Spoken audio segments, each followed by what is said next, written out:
नमस्कार, मैं डी के पांडे। इसके आज आपका टॉपिक शुरू होगा, लेकिन इसके पहले अभी चल रहे हैं आप कोलिगेटिव प्रॉपर्टीज़ के बारे में, ठीक है। तो कोलिगेटिव प्रॉपर्टीज़ आपको जो बताया गया है वो 4 प्रकार के: relating lowering of vapour pressure, वाष्प दाब में अपेक्षिक अवनमन, उसको आपको बता दिया गया है। अब इसके बाद उसका एक एग्जाम्पल साथ साथ लेकर के चल रहे हैं, जिससे आपको कोई प्रॉब्लम ना हो। अब उसको थोड़ा सा आप उसके जो फार्मूला हैं उसको बिल्कुल कंप्लीट रखिए।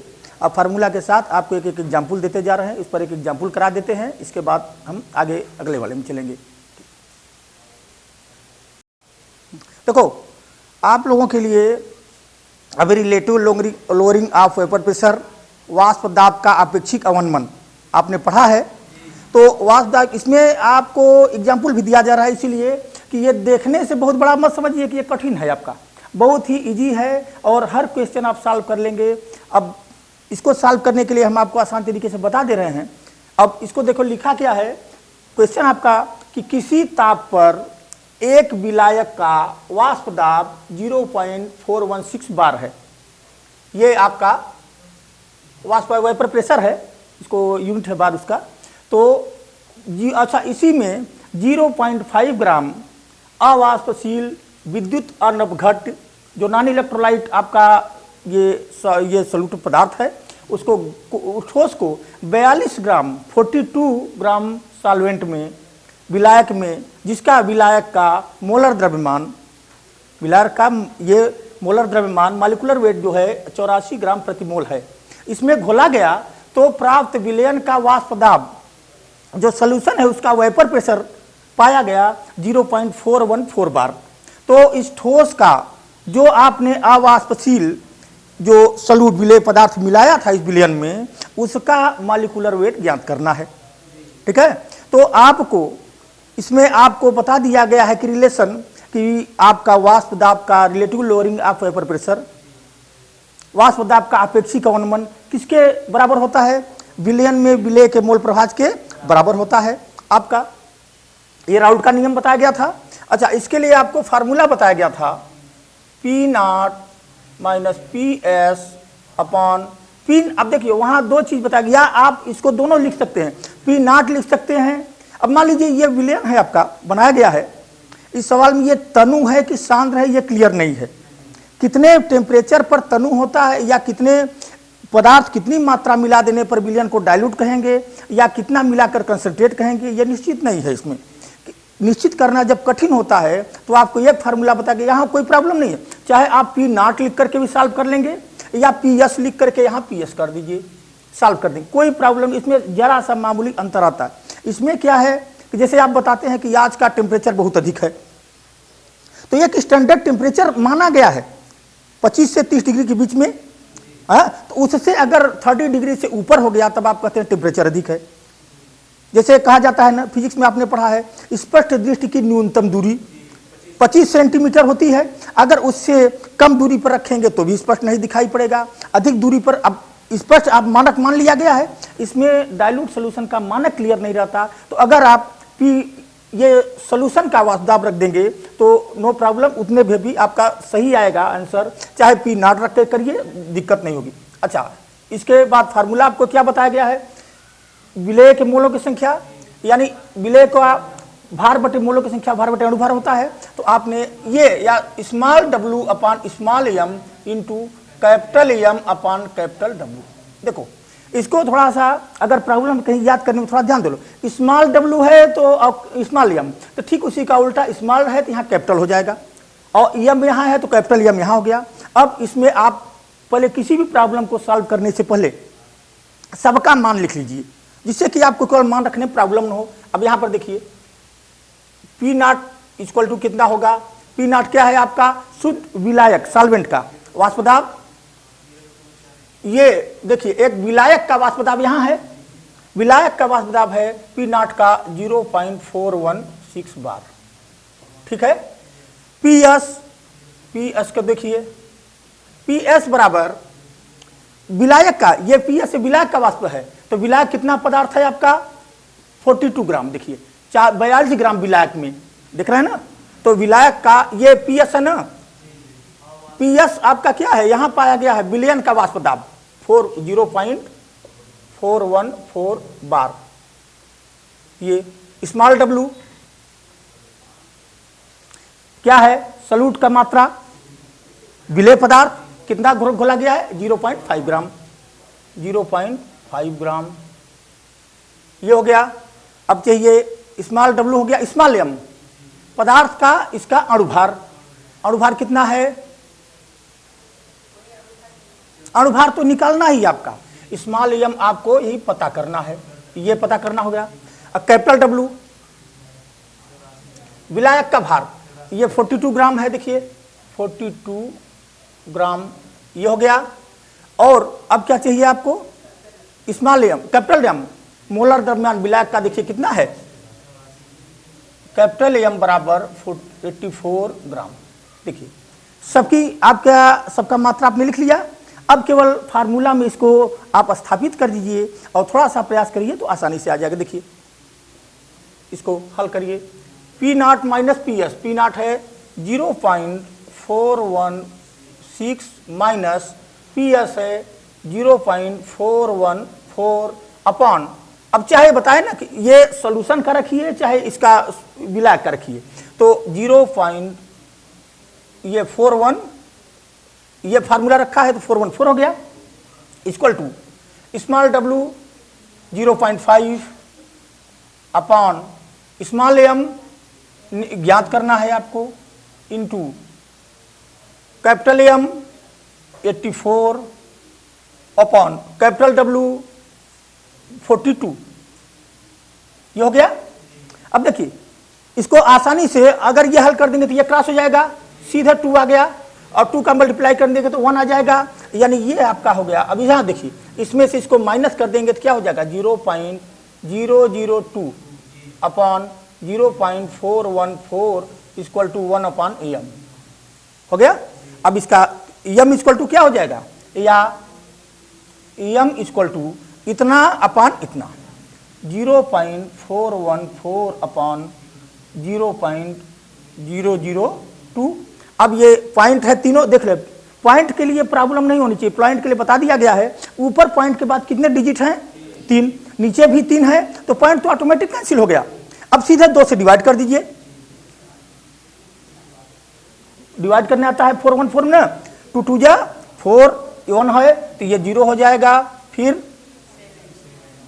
7, ये इतना आपका ये आ गया मोल, ये मोल किलो, ये ग्राम प्रति मोल, ग्राम में है ना, द ग्राम प्रति मोल, ये आपका हो गया।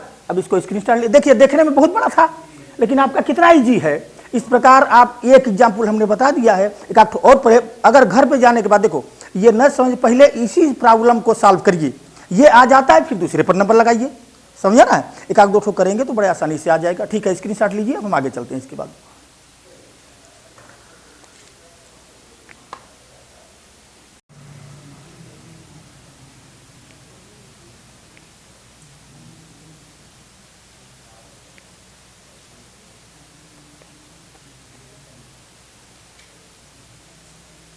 चालू है ना,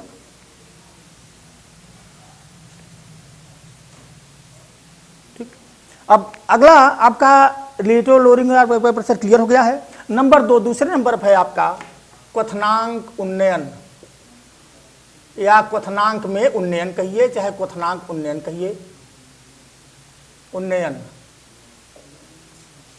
एलिवेशन इन बॉइलिंग पॉइंट।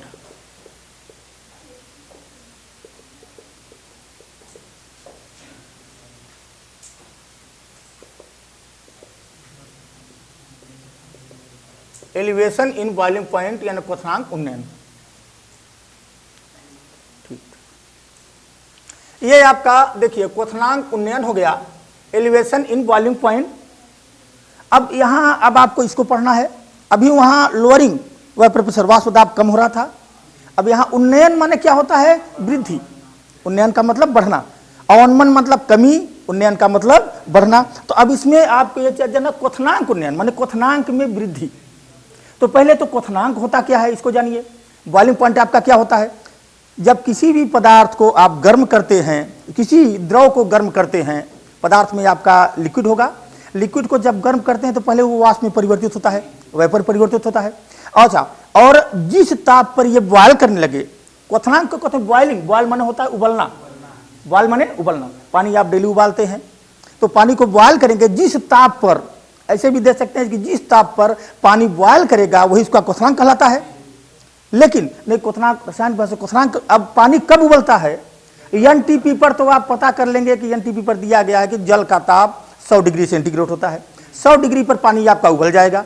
लेकिन वास्तव में बॉयल कब करता है जल?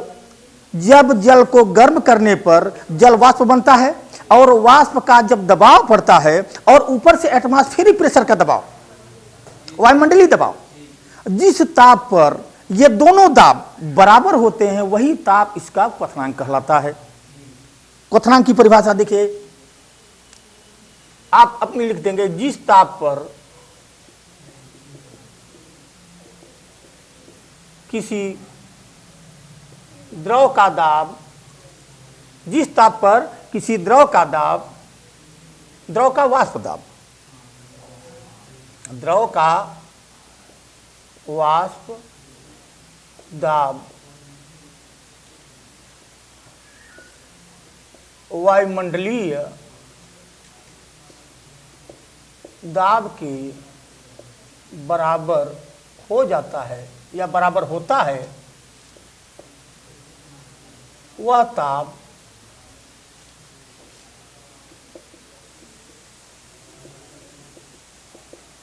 उस द्रव का क्वथनांक कहलाता है। वह द्रव, ये देखिए, स्थिर ताप पर या जिस ताप पर किसी द्रव का वाष्प दाब, जब वाष्प दाब, पानी बॉयल कब करता है? जब द्रव गर्म करेंगे तो पहले वाष्प में बदलेगा, और वाष्प का दाब, वाष्प वेपर प्रेशर दबाव डालेगा, तो वाष्प का दाब, वायुमंडलीय दाब, दोनों जिस टेम्परेचर पर इक्वल होते हैं, साम्य की अवस्था में आ जाते हैं, इक्विलिब्रियम यानी इक्वल, दोनों एकदम साम्य की अवस्था में आ जाएंगे, वही टेम्परेचर आपका कहलाता है क्वथनांक। ठीक है। अच्छा, अब यहां क्वथनांक में वृद्धि होता है। क्वथनांक उन्नयन क्या है? देखिए, क्वथनांक उन्नयन में बदला, ये हो गया। अच्छा, इसको जनरल बहुत रटने की जरूरत नहीं, थोड़ा सा ध्यान दे लेंगे, बड़ा आसानी से परिभाषाएं याद होंगे, डिफिनीशन आपकी। तो आप फिर से एक बार देख लीजिए, जिस ताप पर पानी कब बॉयल करता है, ये नहीं बता देंगे कि सीधे पानी किसी भी, कोई भी द्रव है, कह देंगे 100 पर उबलता है। 100 पर केवल जल का एनटीपी पर लिया गया नॉर्मल टेम्परेचर एंड प्रेशर, समझ रहा है। लेकिन जब किसी द्रव को गर्म किया जाता है तो द्रव का वाष्प दाब उस वायुमंडलीय एटमॉस्फेरिक प्रेशर जो पड़ता है, वायुमंडलीय दाब के बराबर जिस ताप पर होता है वही ताप उसका क्वथनांक कहलाता है। अब यहां है क्वथनांक में उन्नयन, माने क्वथनांक में वृद्धि कब होती है? देखिए, इसके लिए क्वथनांक उन्नयन,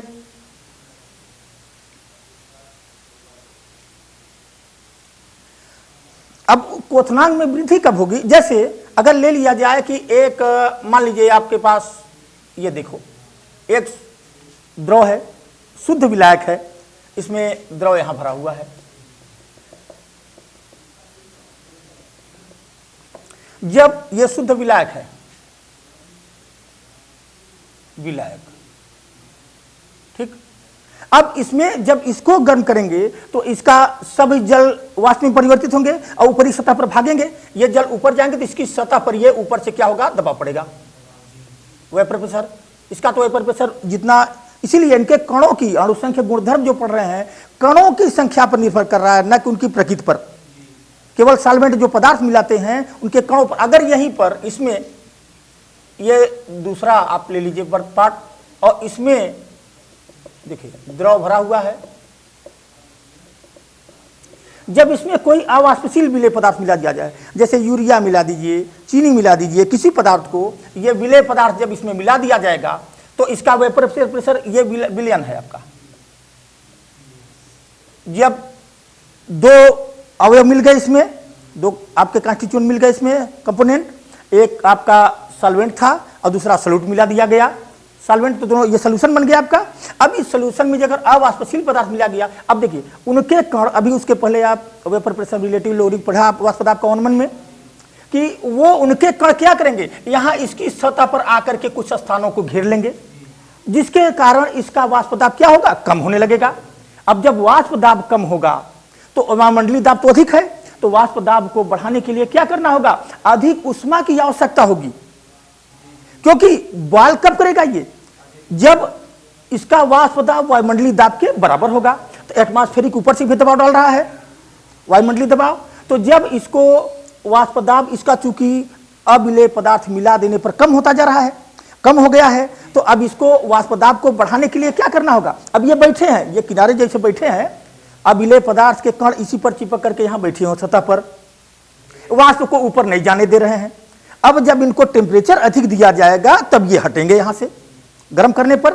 तो जब इनको जब अधिक उष्मा दिया जाएगा, समझा ना, तो इसका वेपर प्रेशर बढ़ेगा, वाष्प बढ़ेगा, तो वाष्प दबाव बढ़ेगा, तो ये जब जिस ताप पर वायुमंडलीय दाब के बराबर हो जाएगा। है? तो इसके क्या हो रहा है, इसमें उष्मा में उष्मा अधिक को अधिक दिया जा रहा है, अधिक गर्म किया जा रहा है। क्वथनांक में वृद्धि का कारण क्या है। अब यहां पर अब क्वथनांक में वृद्धि हुई। अब देखिए क्वथनांक, अगर इसको मान लिया जाए, नहीं पीएस नहीं, जब यहाँ टेम्परेचर बढ़ाया जा रहा है ना, अगर इसको मान लीजिए T2 TB2 temperature of boiling point, इसको मान लीजिए TB1, ठीक है, इसको TB1 मान लेंगे। तो अब यहाँ क्वथनांक उन्नयन की परिभाषा आप क्या दे देंगे, यहां से देखिए कि जब अब इसी से अब इसको हटा दे रहे हैं, ठीक है ना। अब यहां हम क्वथनांक उन्नयन की परिभाषा क्या होगी कि जब किसी शुद्ध विलायक में या किसी विलायक में, विलायक हो अकेले है तो वो तो शुद्ध है, उसमें कोई दूसरा पदार्थ मिलाया नहीं गया है, विलेय पदार्थ नहीं मिलाया गया है। तो जब किसी विलायक में अवाष्पशील पदार्थ मिला देते हैं, मिलाने पर अवाष्पशील पदार्थ मिलाने पर उसका वाष्प दाब कम हो जाता है। हाँ? वाष्प दाब बढ़ाने के लिए उष्मा की अधिक आवश्यकता होती है। वाष्प दाब बढ़ाने के लिए उष्मा में वृद्धि, उष्मा में वृद्धि, फल वाष्प दाब बढ़ाने के लिए उष्मा में वृद्धि जो होगी वही क्वथनांक उन्नयन कहलाएगी।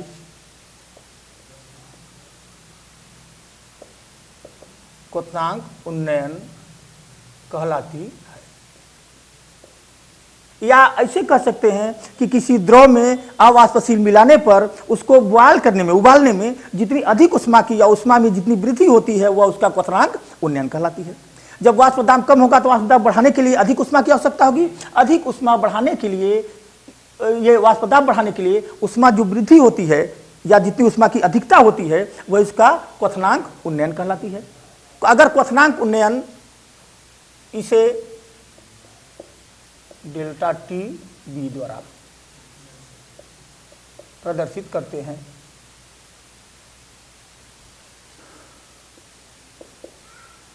ठीक, अगर मान लीजिए यदि शुद्ध विलायक का क्वथनांक कितना है, T1 T1B TB1 कर दीजिए, इस ठीक रहेगा, TB1, तथा विलयन का क्वथनांक, विलयन का क्वथनांक TB2 है, तो क्वथनांक में उन्नयन, क्वथनांक उन्नयन डेल्टा TB इक्वल टू क्या हो जाएगा, किसमें से किसको माइनस करेंगे, विलयन में से विलायक को माइनस करेंगे, ये हो जाएगा TB2 माइनस TB1, ये हो जाएगा। ये आपका हो गया क्वथनांक उन्नयन, हो गया। अब स्क्रीनशॉट लीजिए इसको, एक और तरीके से ग्राफ खींच करके और आपको डिटेल बता दे रहे हैं, तुरंत पकड़ में आ जाएगा। स्क्रीनशॉट लीजिए इसको। हो गया। अब देखिए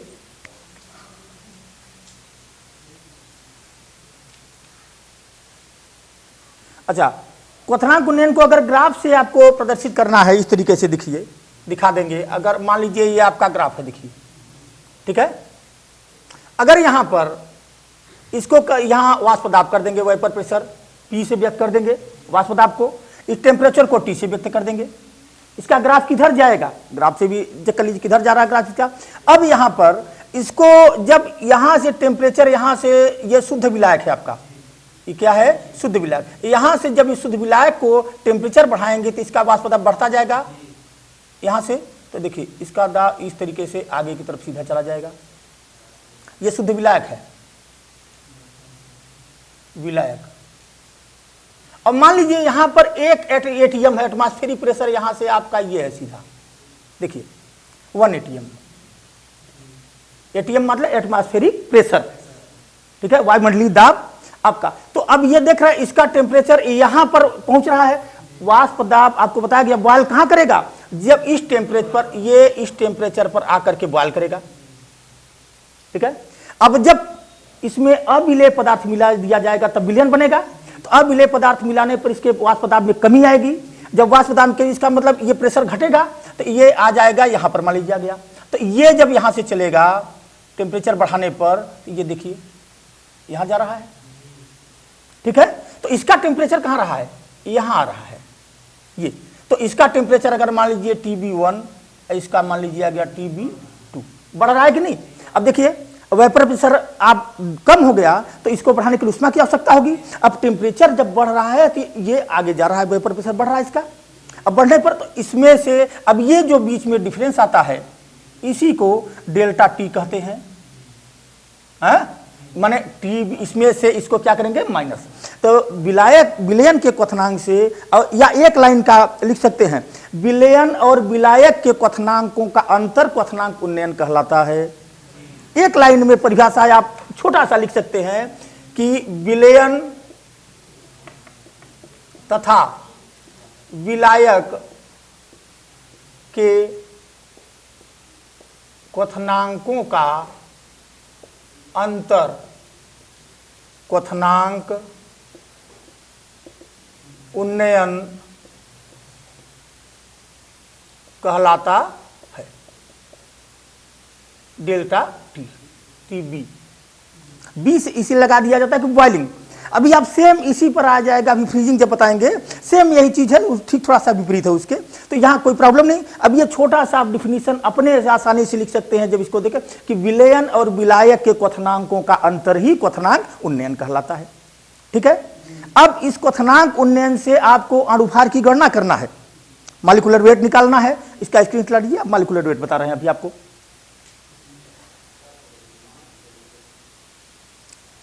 हो गया, देखिए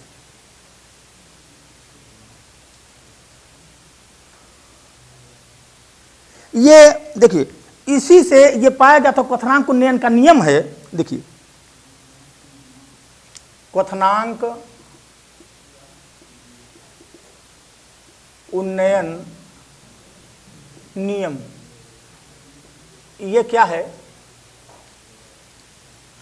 किसी विलयन के क्वथनांक का उन्नयन, देखिए बहुत ही आसान है, ये प्रयोग द्वारा पाया गया कि किसी विलयन के क्वथनांक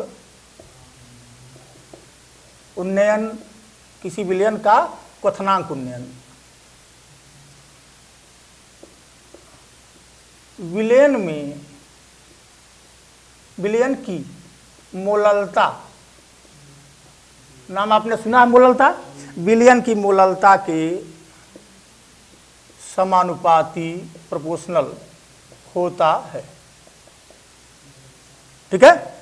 माने विलयन का क्वथनांक जो होता है, क्वथनांक को किससे व्यक्त करते हैं, डेल्टा TB।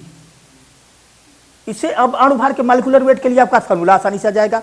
देखिए डेल्टा TB आ गया, क्वथनांक उन्नयन, ये किसके समानुपाती है, मोललता। मोललता को किससे व्यक्त करते हैं, स्मॉल m से, मोललता हो गया, ठीक है। अच्छा, मोललता आपने पढ़ा है कि किसी विलयन के 1 किलो, ये विलयन के नहीं, विलायक के 1 किलोग्राम विलायक में विलीन यानी घुले हुए विलेय के मोलों की संख्या उसकी मोललता कहलाती है। मोललता में सॉल्वेंट है 1 किलोग्राम है आपका, ये मोललता की परिभाषा जब है। तो अब देखिए या इसको कर सकते हैं, delta T B equal to कर देंगे तो ये कांस्टेंट आ जाएगा के बी स्मॉल एम। चूंकि एम इक्वल टू क्या होगा, मोललता बराबर क्या होता है, मोलों की संख्या बटे विलायक का भार ग्राम में।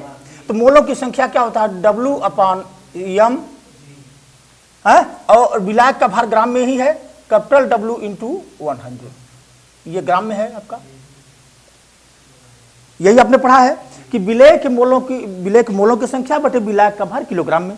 तो ये ग्राम में है तो आपका 1000 यहाँ हो गया आपका। अब इसी को फार्मूला रख दीजिए, देखिए आ जाएगा आपका या डेल्टा टी बी। और बहुत ही महत्वपूर्ण फार्मूला है, फार्मूला इस पर निश्चित प्रॉब्लम भी आता है, आपको एग्जाम्पल बता देंगे तो प्रॉब्लम भी आता है, ये एग्जाम आसानी से तैयार हो जाए। देखिए इक्वल टू क्या हो जाएगा, K B small W into कर दीजिए K B into small W into 1000 upon M into capital W.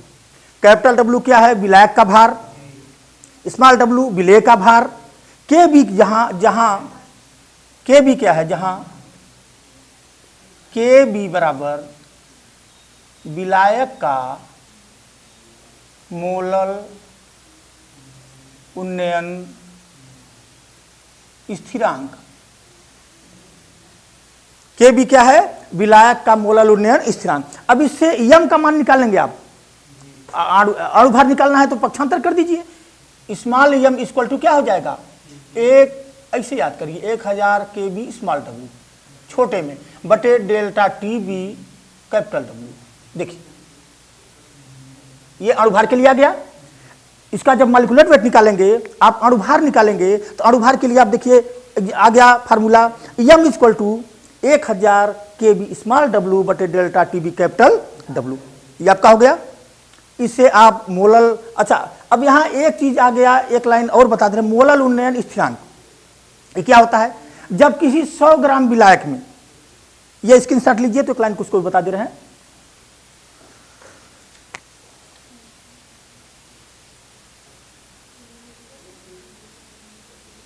हो गया, देखिए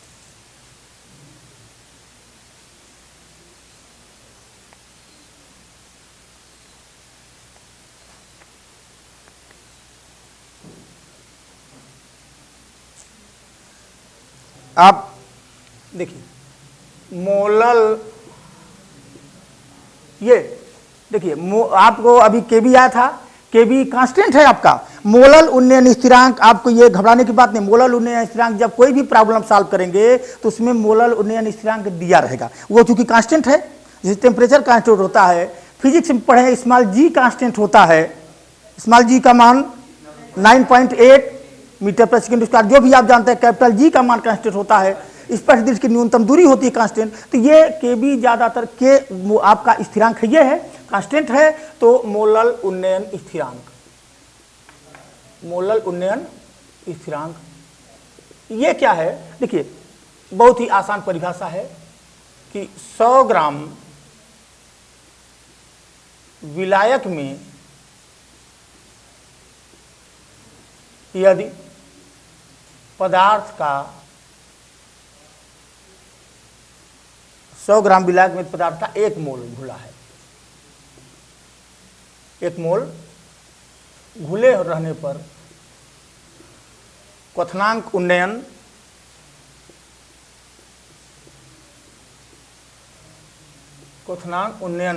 विलायक का मोलल उन्नयन स्थिरांक कहता है। विलायक का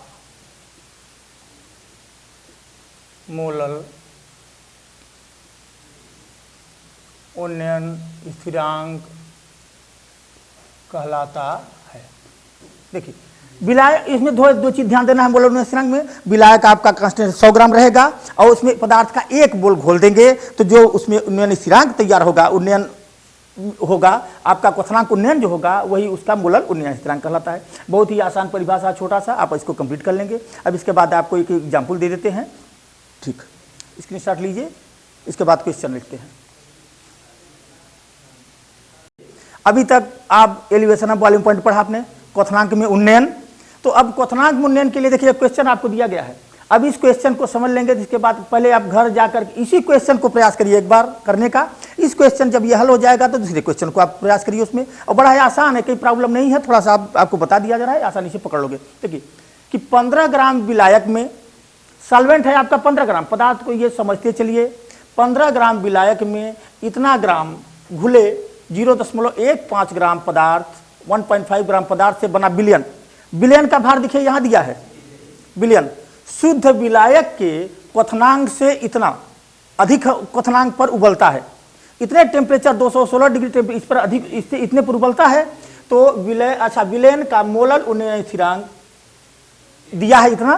तो इसका मतलब अब सबका मान पहले रख लेंगे। आप देखिए मोलल, ये आप 15 ग्राम क्या है, विलायक है, विलायक को किससे व्यक्त करते हैं, capital W, capital W equal to 15 gram हो गया। अब यहाँ स्मॉल डब्ल्यू यही साथ साथ पदार्थ है इतना 0.15 ग्राम, यह कैपिटल डब्ल्यू स्मॉल डब्ल्यू हो गया। अब क्या चाहिए, स्मॉलियम, स्मॉलियम आपको निकालना है, ये आपको पता करना है। अच्छा, अब डेल्टा टी बी क्वथनांक उन्नयन, कितने क्वथनांक से अधिक उबल रहा है, यहाँ है ना, delta T B equal to 0.216, ये हो गया। अच्छा, और ये क्या है, मोलर में के बी इक्वल टू 2.16, ये हो गया आपका के बी। तो अब आपको फार्मूला क्या है, यम इक्वल टू, आपने फार्मूला देखा है, M equal to 1000 K B small W upon delta T B capital W, ये आपने पढ़ा है।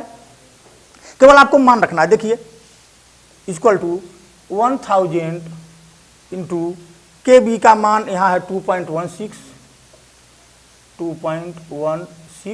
इंटू स्मॉल डब्ल्यू का मान है 0.15 अपॉन डेल्टा टी बी का मान देखिए 0.216 इंटू कैपिटल डब्ल्यू का मान है 15 है?